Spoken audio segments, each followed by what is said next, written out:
Shalom, selamat pagi. Kita berjumpa lagi pada hari ini dalam keadaan sehat. Puji nama Tuhan, kita bersyukur untuk kehidupan, nafas kehidupan yang masih ada di dalam diri kita masing-masing. Terkhusus saya pada saat ini, saya masih dibangunkan Tuhan dalam keadaan tubuh yang sehat. Dan saya bersyukur untuk nafas kehidupan yang masih ada di dalam diri saya ini. Pada saat ini kita akan merenungkan satu firman Tuhan yang terambil di dalam surat Yohanes yang pertama, ayatnya yang kedua, pasalnya yang kedua, ayatnya yang kedua, sampai ayat yang keenam.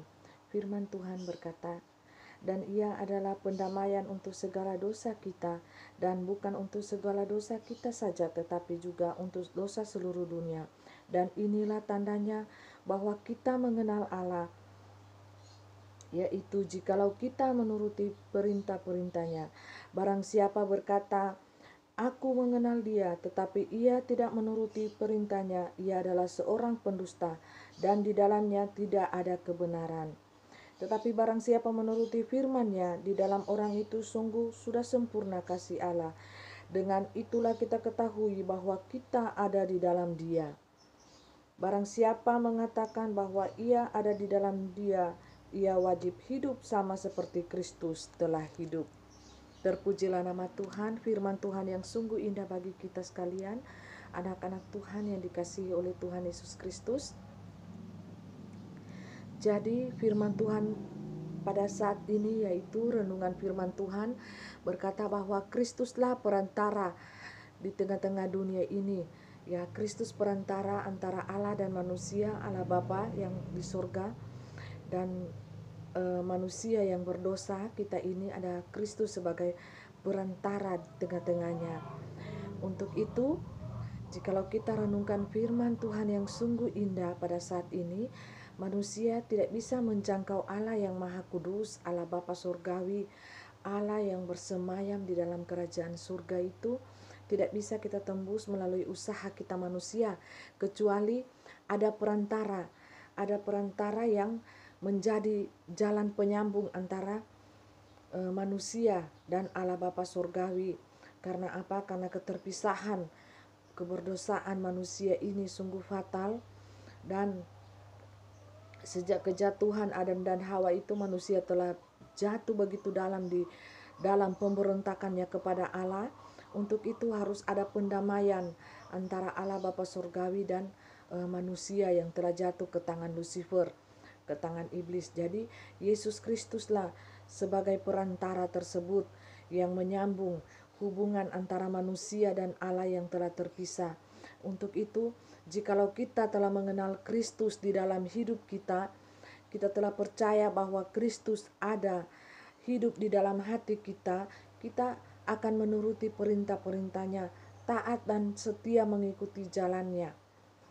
Jadi Bapak Ibu Saudaraku yang dikasihi oleh Tuhan Yesus Kristus, Yesus Kristuslah sebagai perantara antara Allah Bapa Surgawi dan manusia. Allah mengirim utusannya, yaitu anaknya yang tunggal. Supaya apa? Supaya setiap manusia, setiap orang tidak binasa di dalam kerajaan neraka, tetapi setiap orang itu boleh beroleh keselamatannya di dalam Kristus. Asal dia percaya kepada Kristus, dia selamat dan menuruti perintah Tuhan Yesus dan taat setia mengikuti jalan Tuhan Yesus yang telah tentukan jalannya, ya, dengan menuruti 10 hukum Taurat, ya, menuruti 10 hukum Taurat, ya. Di situ terkandung jangan membunuh, jangan berzina, jangan mencuri, jangan mengucapkan saksi dusta, hormatilah ayahmu dan ibumu supaya lanjut usiamu, jangan menyembah patung, ya, kuduskan hari Sabat, ya, dikhususkan untuk hari untuk beribadah. Ya, 10 hukum Taurat itu kita turuti, taat dan setia mengikuti jalan Tuhan, mengasihi Tuhan dengan sungguh-sungguh dan mengasihi sesama kita manusia, ya, seperti diri kita sendiri. Jadi Bapak Ibu Saudaraku yang dikasihi Tuhan, itulah jalan Yesus Kristus yang ditunjukkannya, ya, melalui para nabinya yang telah ada di tengah-tengah dunia ini, yang telah mengabarkan firman-Nya. Jadi kita harus taat setia kepada jalan Tuhan, supaya kehidupan kita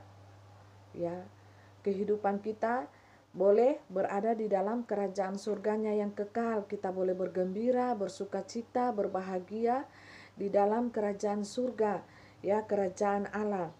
Jadi Bapak Ibu Saudaraku yang dikasihi Tuhan,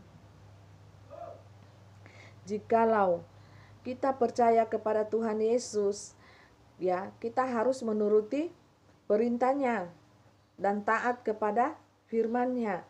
Jangan kita hanya sebatas percaya kepada Tuhan. Iblis pun, setan pun percaya kalau ada Tuhan, karena setan itu tahu bahwa Tuhan Yesus Kristus itu dia adalah Allah satu-satunya, karena mereka sudah bertemu di kerajaan surga itu pada waktu itu. Sebelum Lucifer itu, iblis itu memberontak kepada Allah untuk mengambil kekuasaan, Lucifer itu percaya dan tahu bahwa Tuhan Allah itu ada, yang telah menjelma menjadi manusia. Dialah pribadi Yesus Kristus itu sendiri. Untuk itu Bapak Ibu Saudaraku yang dikasihi Tuhan, kalau kita mengimani Tuhan Yesus Kristus itu dan ada orang yang kerasukan setan, kita memakai Tuhan Yesus Kristus itu di dalam mengusir setan tersebut. Kita imani nama itu, kita sungguh-sungguh kita tengking, kita keluarkan setan itu, dan setan itu tidak akan balik lagi jikalau orang itu telah menerima Tuhan Yesus Kristus sebagai Tuhan dan Juru Selamat secara pribadi. Jikalau kita memakai nama itu adalah nama yang kudus, nama yang suci, karena itu nama Allah sendiri. Kalau kita menengking setan itu memakai nama itu, Bapak Ibu, setan itu akan kepanasan, dan dia berteriak, ampun, ampun, saya tidak mau diikat di dalam neraka, ampun, ampun. Itu pengalaman saya Bapak Ibu. Jikalau saya pelayanan mengusir setan, saya memakai nama Tuhan Yesus Kristus itu dengan iman saya, saya mengusir setan itu, mau setan apapun itu pasti akan keluar, dan orang itu akan terheran-heran jikalau beradu dua kuasa ini antara Lucifer dan setan dan Allah. Lucifer, setan itu, dan kuasa Allah. Dia beradu, dan di situ kita akan melihat kuasa supranatural spiritual itu di dalam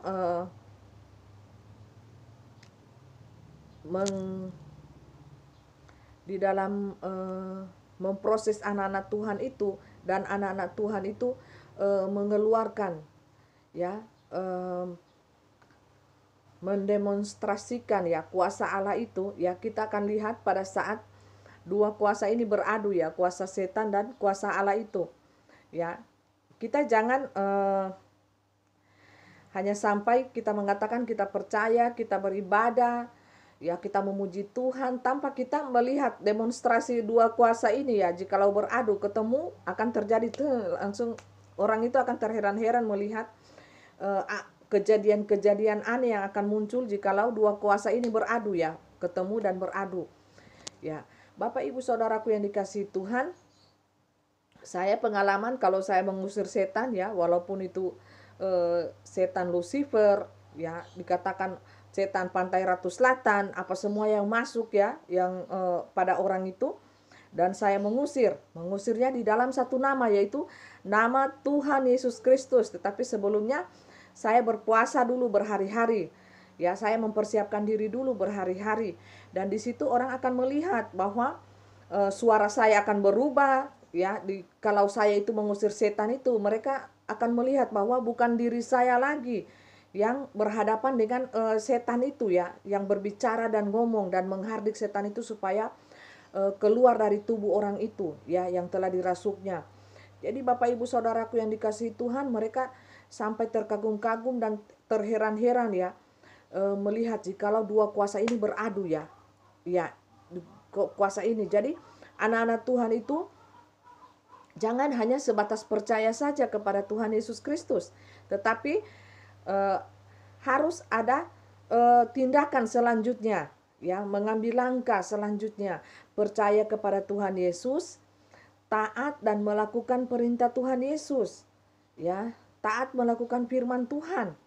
Ya, agar kuasa yang ada di dalam firman itu transfer ke diri kita, sehingga pada saat kuasa itu dibutuhkan sewaktu-waktu, ya, baik itu dalam pelayanan, pengusiran setan, ya, atau dalam saya mendeteksi orang itu kerasukan atau tidak, maka kuasa itu akan keluar dari dalam diri saya. Ya, sudah bukan saya lagi. Saya membawa diri saya ini, tetapi Allah itu yang akan berperang melawan setan itu, dan akan memberitahukan rahasia-rahasia yang tersembunyi, rahasia-rahasia ilahi, sehingga saya bisa mengetahuinya, Bapak Ibu. Ya, kalau cuma diri saya sendiri, saya tidak akan mengetahui segala sesuatu yang tersembunyi. Tetapi jika Roh Allah itu ada dengan saya, bersama-sama dengan anak Tuhan, maka rahasia-rahasia yang masih tersembunyi itu akan disingkapkan oleh Tuhan, oleh Allah sendiri.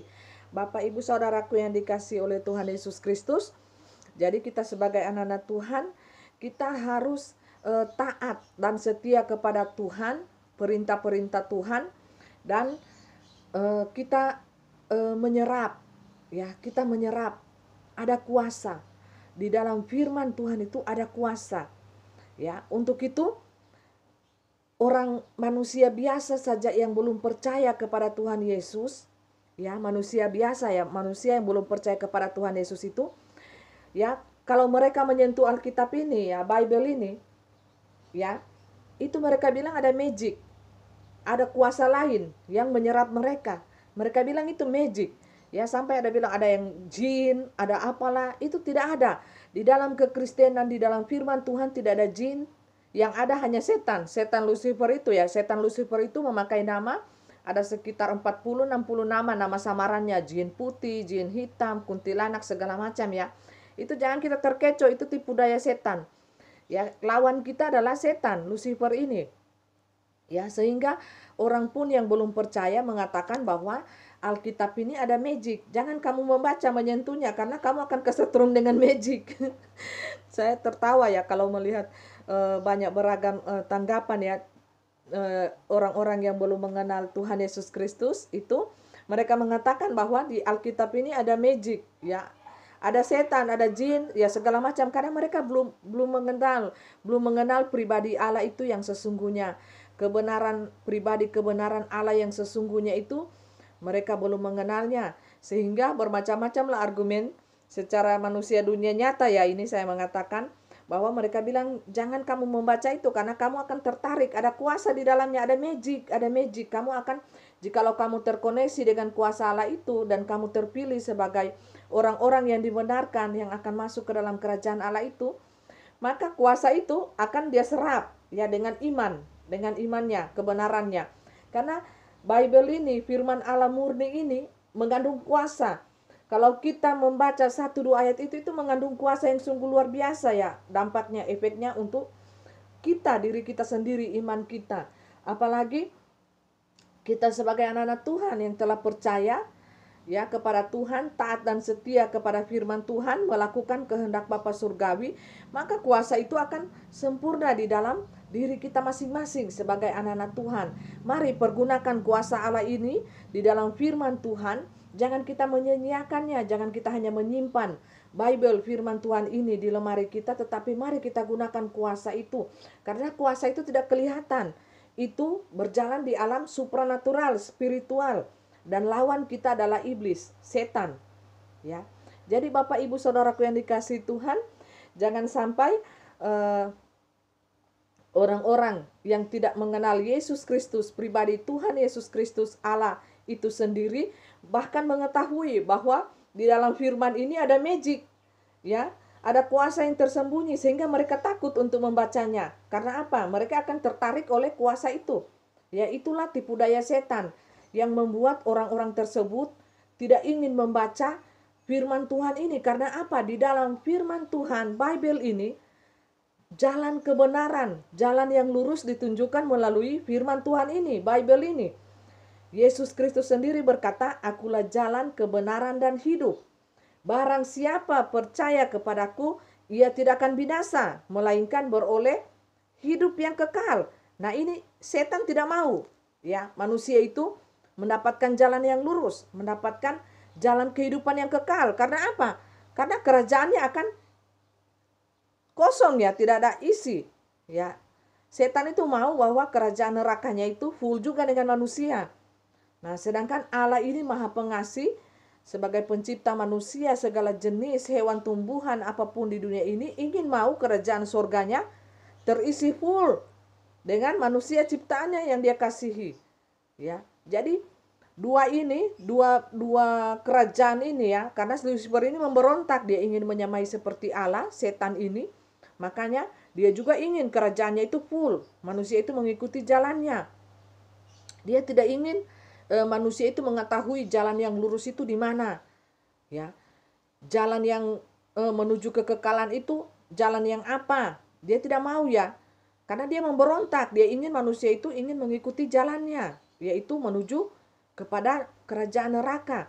Jadi Bapak Ibu Saudaraku yang dikasihi Tuhan, kita sebagai anak-anak Tuhan, marilah kita belajar setia, percaya dan taat kepada firman Tuhan. Janganlah kita hanya menjadi percaya, setan pun percaya. Ya, setan itu percaya, dia sangat percaya bahwa Allah itu ada. Tuhan Yesus Kristus itu telah menyamar menjadi manusia, berinkarnasi jadi manusia, turun ke dalam dunia ini. Dia percaya dan dia melihat semuanya itu terjadi karena dia roh. Dia lebih mengetahui daripada kita manusia ini. Jadi Bapak Ibu Saudaraku yang dikasihi Tuhan, sebagai anak-anak Tuhan, kita jangan sampai hanya di level percaya, tetapi harus melakukan kehendak Bapa Surgawi. Karena apa? Karena jikalau barang siapa berkata aku mengenal dia, tetapi ia tidak menuruti firman perintahnya, ia adalah seorang pendusta, di dalamnya tidak ada kebenaran. Jadi janganlah kita sebagai anak-anak Tuhan, kita mengatakan bahwa diri kita pendusta. Karena apa? Tidak ada kebenaran di dalam diri kita. Ya, itu maksudnya apa? Ya, kita mengatakan bahwa di mulut kita percaya kepada Tuhan Yesus, kita mengenal Tuhan Yesus, tetapi perbuatan yang kita keluarkan, yang kita lakukan di dalam kehidupan ini adalah membuahkan dosa terus. Itu adalah sama dengan kita mengatakan diri kita sendiri itu adalah seorang pendusta dan pembohong. Dan ketahuilah bahwa seorang pendusta, penipu, dan pembohong itu adalah Lucifer, setan itu sendiri, bapa segala orang pendusta, pembohong yang ada di dunia ini. Jadi, maukah kita disebut anak-anak Lucifer, ya, sebagai pendusta, penipu, pembohong? Ataukah kita mau disebut anak-anak Allah, ya, berjalan di jalan kebenaran itu dan melakukan setia, taat, melakukan perintah-perintah Tuhan? Ya, ada hanya dua pilihan yang akan kita jalani di dalam kehidupan kita sendiri. Ya, hanya diri kita sendiri yang tahu, dan diri kita sendirilah yang akan mengecek itu semuanya. Bahwa adakah kebenaran di dalam diri kita sendiri, di dalam hati kita sendiri, ataukah kita menipu diri kita sendiri di hadapan Allah Bapa Surgawi. Banyak, ya, dikatakan anak-anak Tuhan, ya, hamba-hamba Tuhan, anak-anak Tuhan yang setia melayani Tuhan di gereja itu belum tentu mereka sungguh-sungguh di dalam Tuhan. Ya, mungkin mereka melayani Tuhan hanya untuk dipuji orang, mungkin mereka melayani Tuhan hanya untuk ingin disanjung, ingin dilihat oleh sesamanya bahwa saya ini melayani Tuhan. Ya, jangan Bapak Ibu, Saudaraku, engkau menipu dan membohongi dirimu sendiri, sementara di sisi lain engkau hobi doyan berbuat dosa. Ya, menajiskan diri, berbuat dosa dengan segala macam dosa. Itu sama dengan tidak ada kebenaran sama sekali di dalam diri Anda. Ya, Anda dikatakan sebagai pembohong, penipu, dan pendusta karena tidak ada kebenaran Allah di dalam diri Anda. Anda hanya menutup segala keberdosaan Anda, kemunafikan, dibungkus dengan kemunafikan, dan Anda tampil seperti seorang malaikat, ya, melayani Tuhan itu di dalam gereja. Tetapi saya juga tidak mengakui bahwa saya mengakui bahwa ada sebagian pelayan Tuhan, hamba Tuhan yang betul-betul mengasihi Tuhan dengan hati yang tulus, hati yang murni, melayani Tuhan tanpa mengejar pujian manusia, Dia melayani Tuhan dengan tulus karena dia cinta dan mengasihi Tuhan, dan dia taat setia melakukan perintah firman Tuhan itu. Ada, ya. Jadi ada dua macam manusia yang jalan ya pada saat ini, yaitu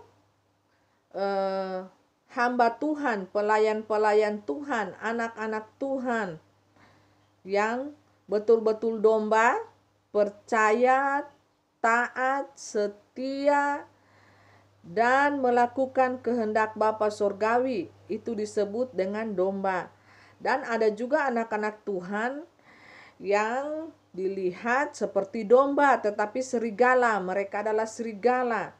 Mereka hanya menutupi saja aib mereka, menutupi kelakuan busuk mereka. Mereka doyan melakukan dosa, mereka juga doyan melayani Tuhan hanya untuk menutupi. Ya, manusia ini ada dua jenis. Manusia yang betul-betul sungguh-sungguh mengasihi Tuhan, melayani Tuhan, dan taat setia kepada firman Tuhan. Dan ada juga manusia yang serigala. Ya, mereka menutupi segala kebusukan kelakuan mereka dengan melayani Tuhan. Mereka pikir supaya manusia lain melihat mereka bahwa mereka itu anak-anak Tuhan yang sungguh-sungguh, padahal mereka adalah serigala, berbulu domba. Ya. Jadi mereka hanya mengaku di mulut, saya percaya, saya mengenal Tuhan, tetapi di dalam hatinya mereka menolak Dia. Mengapa mereka menolak Dia? Karena mereka tidak menuruti kebenaran firman Tuhan itu sendiri. Mereka tidak menuruti apa kata Roh Kudus, apa kata roh kebenaran di dalam hidup mereka. Mereka senantiasa menentang tiap hari. Roh Kudus, roh kebenaran itu mengatakan jangan berbuat dosa, jangan melakukan A, B, C dosa. Tetapi mereka menentang suara roh Tuhan itu, Roh Kudus. Sehingga Roh Kudus itu berduka cita atas diri mereka di dalam, dia tinggal di dalam hati mereka itu. Roh Kudus itu tersiksa, menderita. Roh Kudus itu karena apa? Mereka menentang kuasa Tuhan, menentang roh Tuhan yang berbicara di dalam diri mereka, di dalam hati mereka. Mereka pungkiri kuasa kekuasaan Tuhan itu. Mereka berkata lebih baik kami bersenang-senang di dalam hawa nafsu kami, di dalam kedagingan kami. Apa yang kami mau, ini diri kami. Sehingga Roh Kudus, roh kebenaran itu berduka cita. Dia tinggal di dalam hati orang tersebut, dia berduka cita dan sangat berduka cita. Sedih dan sedih, akhirnya Roh Kudus itu berdiam diri.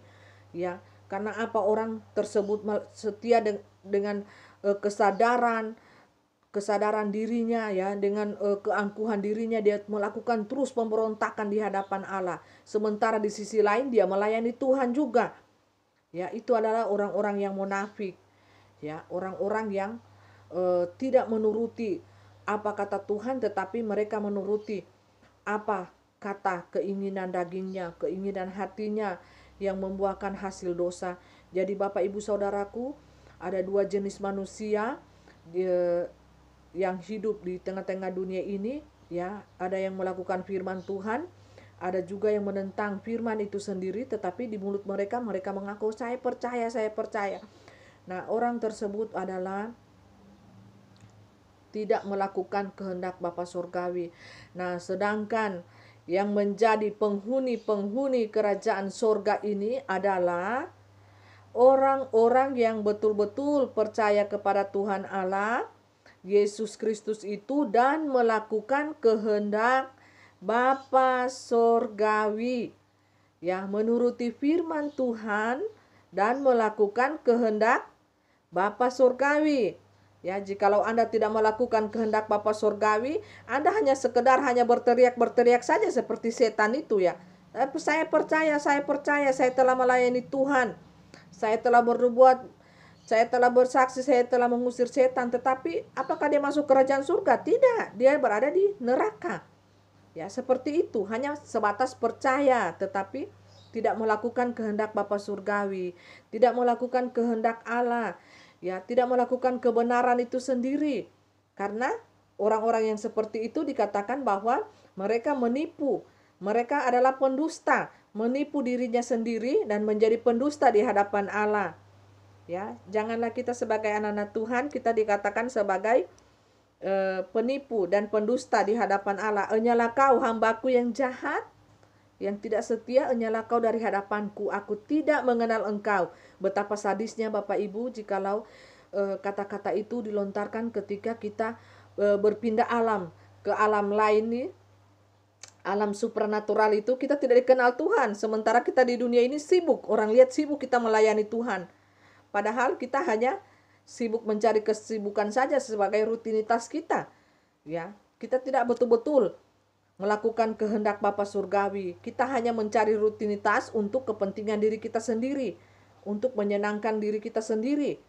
Ya, kita bukan betul-betul melakukan kehendak Bapa Surgawi. Jadi anak-anak Tuhan, kita harus percaya sungguh-sungguh, beriman sungguh-sungguh kepada Allah Bapa Surgawi, Tuhan Yesus Kristus, dan kita harus melakukan kehendak Bapa Surgawi, taat dan setia melakukan kehendak Bapa Surgawi itu ada bayar harga Bapak Ibu, bukan dengan kesenangan, ya. Tetapi kita harus bayar harga.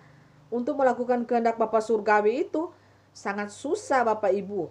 Ya, karena apa? Kedagingan kita ini akan diglodok ya, dicabut. Jadi kita memalang, kita palang keinginan daging kita dan kita ganti dengan keinginan roh. Keinginan roh itu ya, kita tembus di level keinginan roh itu melakukan kehendak kita, mengetahui apa yang Bapa Surgawi kehendaki di dalam kehidupan kita. Ya, jikalau kita memalang keinginan daging kita, maka kita akan mendapatkan penderitaan, ya, penyiksaan, siksa bagi daging kita sehingga kita menjerit-menjerit.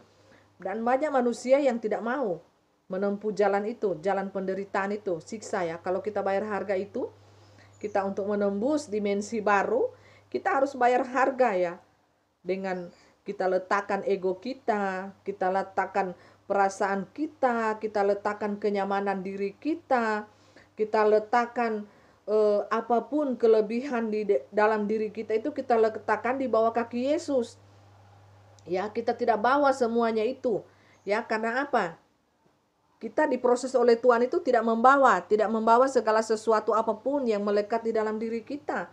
Ya, kita hanya membawa hati kita di hadapan Tuhan, dan disitulah dimulai proses. Ya, proses demi proses, sehingga apa? Kita dapat mengetahui kehendak Bapa Surgawi itu melalui apa? Melalui roh, ya, bukan melalui daging kita, melalui dunia nyata ini. Tidak, kita tidak akan bisa mengetahui keinginan Bapa Surgawi, kehendak Bapa Surgawi, Allah Bapa Surgawi itu jikalau kita tidak menembus dimensi yang baru itu, dimensi roh, ya, dalam kehidupan kita. Jadi kita harus bisa menembus dimensi roh itu, baru kita dapat mengetahui apa yang Bapa Surgawi kehendaki di dalam kehidupan kita. Jadi Bapak Ibu Saudaraku yang dikasihi Tuhan, firman Tuhan ini sungguh dalam bagi saya dalam perenungan di pagi hari yang indah ini. Kita harus menuruti apa kehendak Bapa Surgawi, yaitu caranya kita harus menembus dimensi baru itu, yaitu dimensi roh. Jadi Bapak Ibu Saudaraku yang dikasihi Tuhan, untuk menembus dimensi roh itu kita harus bayar harga. Bayar harga, kita menyalipkan keinginan daging kita, dan kita baru bisa tembus di dimensi baru itu. Ya, dan saya ingatkan bahwa jikalau kita melalui proses Tuhan itu, kita tidak bawa segala-galanya ya. Kita hanya pergi dengan telanjang di sana ya. Kita terbuka di hadapan Tuhan dan proses Tuhan itu dimulai. Nah, sehingga apa yang akan kita dapatkan ya setelah proses itu ya? Proses ego, ya, proses kesombongan, proses penyiksaan diri, itu semua kita akan rasakan ya, sangat sakit ya Bapak Ibu. Tetapi di balik proses Tuhan itu, kita merasakan damai sukacita, kebahagiaan yang Tuhan berikan kepada kita ya, sebagai ganjaran kita telah hidup di jalannya Tuhan, ya, di dimensi barunya Tuhan.